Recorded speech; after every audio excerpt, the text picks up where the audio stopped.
North America takes the World Championships in both PC and Xbox One in the Rainbow Six Siege Invitationals, proving once and for all, Americans have nothing better to do with their time than play video games. Plus, Airbnb and Guardians of the Galaxy 2 released new trailers during the Super Bowl for the world to see. You're watching RAMtv. It's quiet.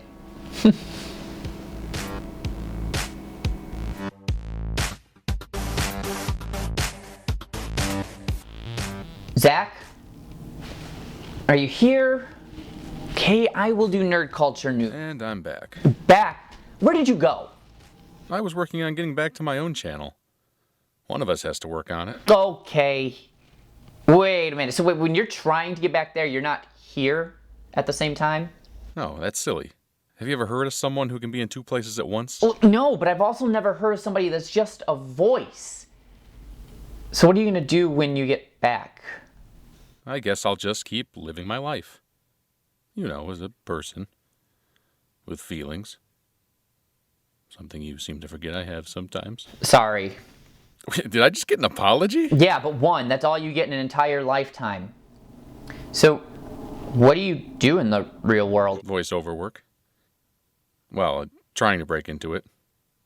Otherwise, I don't know. I have a wife. Oh, God. I bet she misses you. Or she's grateful for the vacation. Yeah, your girl seems like she wants a vacation from you. Maybe you should try disappearing. Oh, good one. So, when you get back there, you'll never be back here, right? Right, back in my recording closet, trying to make it all happen. Why do you keep fixating on... Oh my God. You're gonna miss me. What? No! Yes, you are. I'm not gonna... Wow, and to think this whole time I actually thought you were somehow operating without a heart. I'm not gonna miss you. You're totally gonna miss me. You know what? Just do your thing. Sure thing, bestie. We are not besties. Oh man, if I had a wrist, we could make best friends forever bracelets. No, we can't, because there is no forever. Because when you leave here, you'll never come back. And you know what? Just forget it. Do your thing. I have to go do something. See you soon.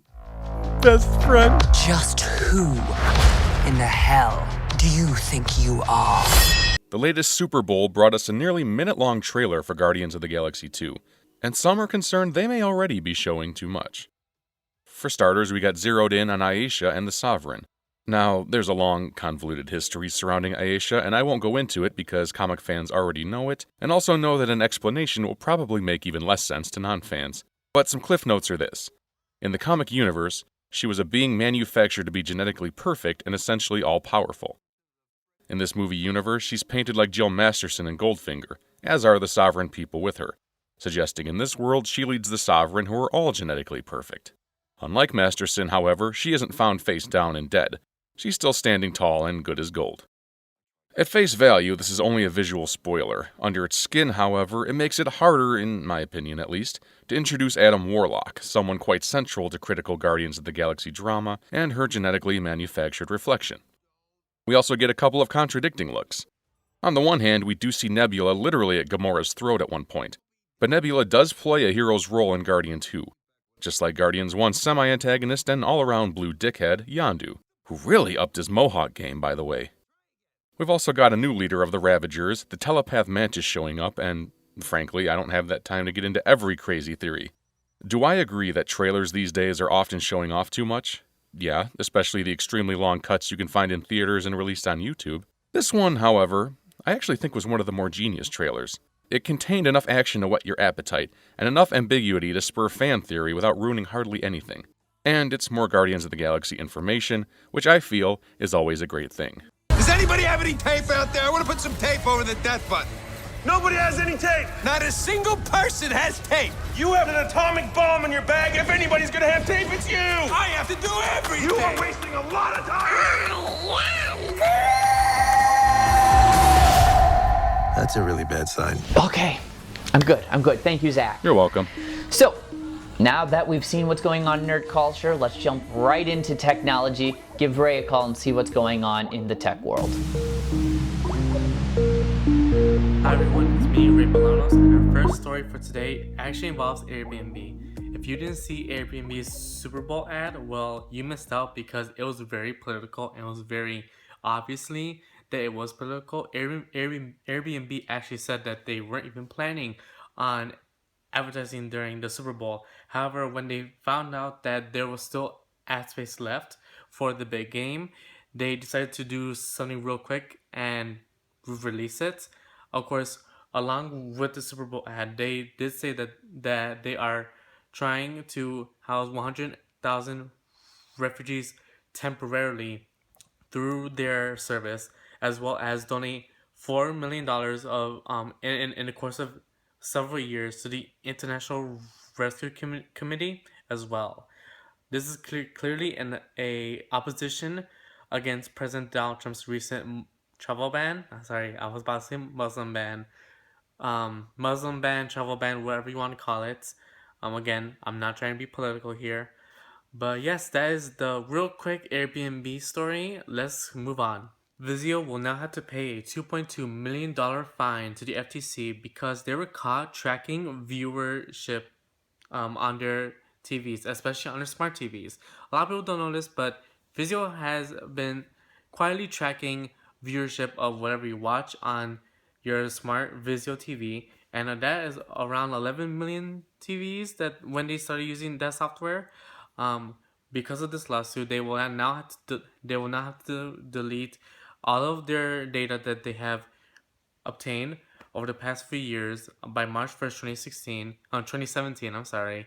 And they will now have to specifically ask the consumer before they start tracking if they are allowed to track what they watch.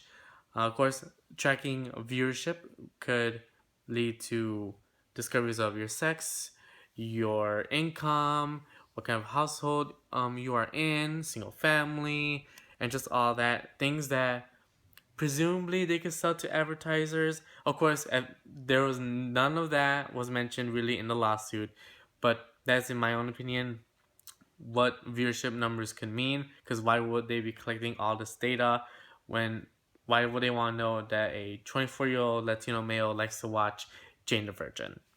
Why? Because they want to target as that 24-year-old Latino male will like, and if he likes Jane the Virgin, he may like these things. That's just for example. Of course, again, they did not talk about selling it to third parties. That's my example on maybe why people don't want their viewing habits to be tracked. But yeah, that was our Vizio story. Welcome back to RAMtv. If you missed it this weekend, there was an exciting game on. We're talking historic. That's right, the Rainbow Six Siege Invitational World Championships. If you missed it, I don't know what else you could have possibly been watching. This was a gripping invitational. I could hardly take my eyes off of it, which was not great because I also had to work this weekend. But it's besides the point. As I said, North America takes the cups in both Xbox and PC. Now, that being said, on the Xbox side, there was another team I was rooting for initially, Team Supremacy. They're not North American, but I will say this. They came up against Lucky 7 in the quarterfinals. Supremacy didn't find out they were going to be in the quarterfinals till 2 days prior. The team that was supposed to be there had to drop out due to travel issues, so Supremacy stepped in. That meant they didn't really get a chance to prep for this, so I definitely rooted for the underdog. They won the quarterfinals against Lucky 7 and went on to face Team Elevate. North America, I stopped rooting for you, Supremacy, sorry, and went with my homeboys right here in the US of A and Canada. But that's besides the point. They did an excellent job. The games were fantastic. We're talking neck to neck the entire way. Almost every game went into overtime. Like I said, Continuum was North America. They took the championship on PC, and Team Elevate was the North America team on Xbox. They also took the World Championship for the Invitationals. If you didn't get the chance, I would definitely start checking out YouTube for some highlights. Great games. Along with the Invitational was the release of Year 2 Rainbow Six Siege DLC. If you haven't seen it yet, we did do some streaming on our YouTube channel, So check it out. I know I've got it going right here, but check out some of the full gameplay. It's a lot of fun. Jackal's a blast, Mira's fantastic, and then Matt and I went ahead and we walked around to show off a little bit the new Coastline map. And speaking of competition, if you're tracking who's doing better in sales, PlayStation 4 or Xbox One, the answer is PlayStation 4. NPD Group did a check in January 2017 and found that PlayStation is the best-selling console 1 month in. It doesn't really say a whole lot about the year, I know. But still, I'm a PC fan, I'm a PlayStation fanboy. Woo! I'm a PlayStation fanboy. As you can see, I don't use a PC, I use a Mac, and I don't game on it, I just use it for video editing. I'm a fanboy of PlayStation, so I'm rooting for you, Sony. Woo! Let's do it! Anyways, I hope you like what you saw here on RAMtv. Make sure you like, subscribe, share with your friends. We really appreciate those shares and those subscribes. They keep going up slowly. Let's keep pushing them up. Let's hit that more than 100 subscribers. Let's raise the goal. I would like to hit 200 subscribers by, let's say, May? Come on, I think it's possible. Let's do it. We need your help though with it. Don't forget, we have a GoFundMe page. Make sure you check that out if you haven't already. If you have and you've donated, we greatly appreciate it. If you have anything you can donate, we also appreciate that. It helps us keep everything up to date. Finally, last but not least, I am doing a crossover episode this week with IT career questions. So, make sure you check that out. That'll be on his page, and then I will probably also share a link on ours for next week's episode. Come back next week and join us to be brought up to date with your video game tech and nerd culture news. Do you RAM?